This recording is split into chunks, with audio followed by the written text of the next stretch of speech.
bring you more stories this Friday, December 22. I'm Denise Tan. It's going to be a rainy Christmas weekend in some parts of the country. In the next 3 days, PAGASA says the eastern section of Luzon may experience scattered rains due to the shear line.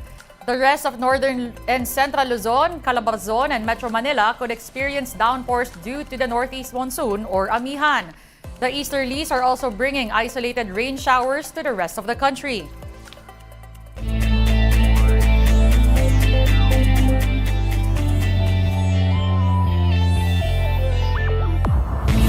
In sports, Magnolia Hotshots forward Calvin Abueva is set to return to the team after a calf injury. Abueva is just awaiting clearance from the team's physical therapist before re-entering the lineup. Head coach Chito Victorero says Abueva has joined the squad's full practice. The Beast could make his debut this conference against the Converge Fiber Xers on Saturday. The 8-time All-Star is expected to bolster an already formidable Magnolia squad. Magnolia is currently the top seed and carries an 8-1 win-loss record. The team is also assured of a twice-to-beat edge in the quarterfinals. Rondae Hollis-Jefferson is still in the hospital and will undergo more tests. That's after a bad fall late in the game against the Taipei Fubon Braves in the East Asia Super League last Wednesday. The team is waiting for the results of RHJ's medical examinations. He is reportedly still suffering from severe neck pains and spasms. Hollis-Jefferson went down hard after crashing headfirst into the Taipei Braves player. This makes his status uncertain for TNT's Christmas game against the Macandili-Catindig Kings. Meantime, PBA Commissioner's Cup action continues today, Friday, at the Smart Araneta Coliseum. First to play are the NLEX Road Warriors and Blackwater Bossing at 4 in the afternoon. Both teams are on the brink of elimination from the playoff race. In the other game, the Barangay Ginebra Gin Kings will take on the Meralco Bolts at 8 p.m. Ginebra is raring to get back on the winning column while Meralco looks to sustain its impressive campaign. It's the dawn of a new era. Miss Everywhere Dawn Macandili-Catindig is joining the Cignal HD Spikers. The HD Spikers made the announcement on social media. This makes the multi-awarded Libera the first member of the disbanded F2 Logistics Cargo Movers to find a new home. After finishing her collegiate career with De La Salle University as a 3-time champ, Macandili became one of the country's best floor defense specialists. She even won the Most Valuable Player Award in the Philippine Superliga back in 2016. The 27-year-old will be a huge boost for a Cignal side seeking its first PVL title. The HD Spikers were eliminated in the semifinals in the recently concluded All-Filipino Conference. We're taking a timeout. The game on One News Now will return after a quick break. Stay tuned.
You're still watching the game on One News Now. I'm Denise Tan. Thanks for joining us.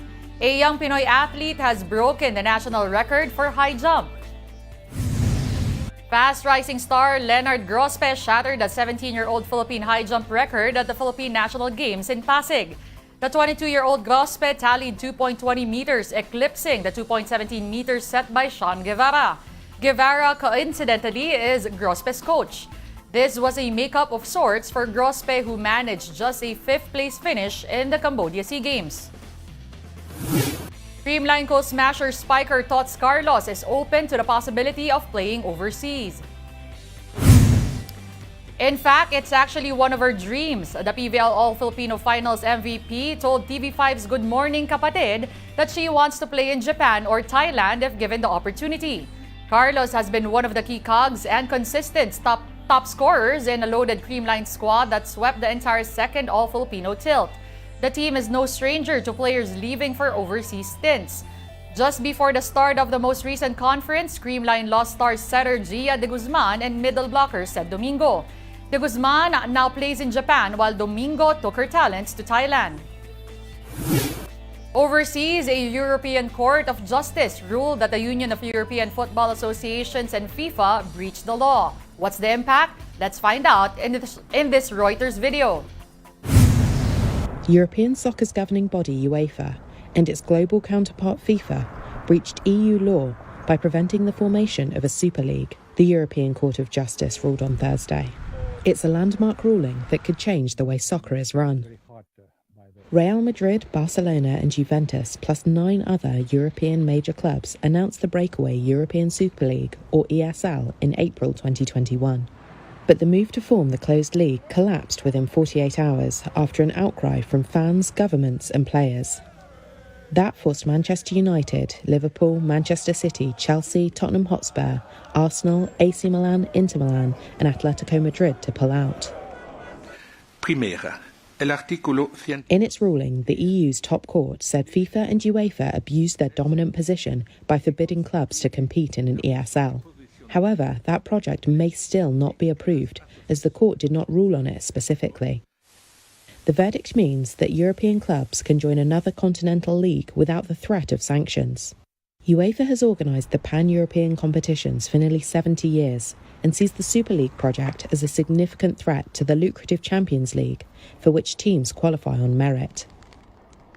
Sports development company A22 assisted with creating the ESL. Its CEO, Bernd Reichart, proposed another new league in the wake of the court's verdict, featuring 64 men's and 32 women's teams. That football is free. Free from the monopoly of UEFA, free to pursue the best ideas without fear of sanctions, and under our proposal, free viewing of all live matches. Although the initial Super League project was a closed competition, the new one would see clubs participate based on sporting merit, with no permanent members. The clubs would also stay in their respective domestic leagues. However, there is no guarantee England's Premier League clubs would sign up for the new competition, after the league announced any clubs that do face a 30-point deduction and a £25 million fine. Barcelona president Joan Laporta announced his support for the project in the face of opposition from Spain's La Liga. Barca's position on the issue of a new European League format is not intended to go against the Spanish League or against the national leagues in general. On the contrary, with better European competition and more resources for clubs, national leagues will be more balanced and competitive. Get your fill of the latest in sports at onesports.ph. Meantime, the Newsday continues later at 4:30. See you then. I'm Denise Tan. We are One News.